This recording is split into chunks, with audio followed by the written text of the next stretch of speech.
We are now learning more about the victims in a high-speed crash that killed 3 people and injured 3 more. Fox 7's Laura Diaz live for us tonight in Pasadena as community members are mourning those victims. Laura. Alex, all day long, I can tell you that it's been very busy here on this corner as classmates of the victims have stopped off to pay tribute to their fallen classmates. It's been very emotional. And as they paid tribute, of course, there were a lot of tears. And police are telling us that it was not only speed, but possibly alcohol that played a role in this catastrophic event. She's really sweet and a lot of fun to be around. My daughter and I enjoyed her very much.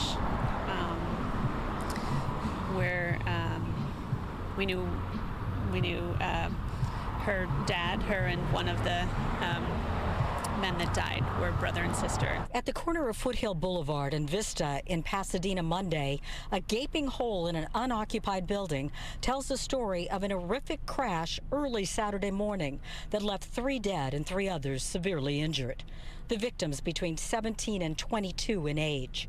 Pasadena police confirming the driver, Moab Samuel, died in the crash, as well as Stephen Pfeiffer. A 3rd fatality not released until the family is notified.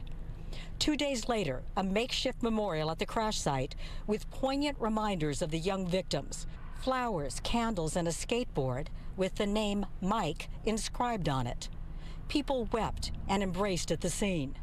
Several of the victims attended Maranatha High School, a Christian prep school in Pasadena.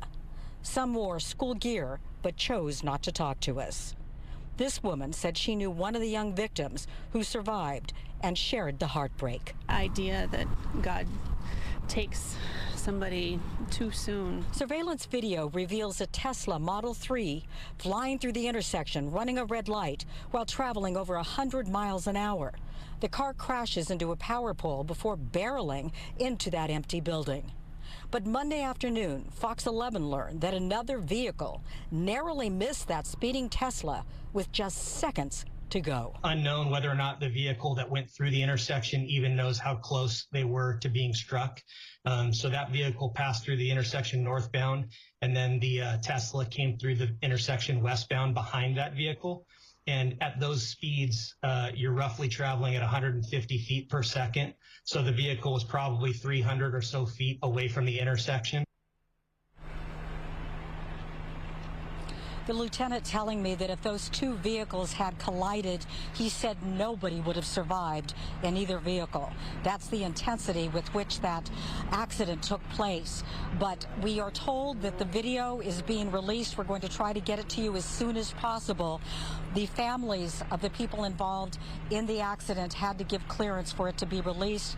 They want the video out there because they're hoping that they can spare other families the pain that they've gotten through because of the fatalities and also the 3 other young people right now who are trying to recuperate from very, very severe injuries.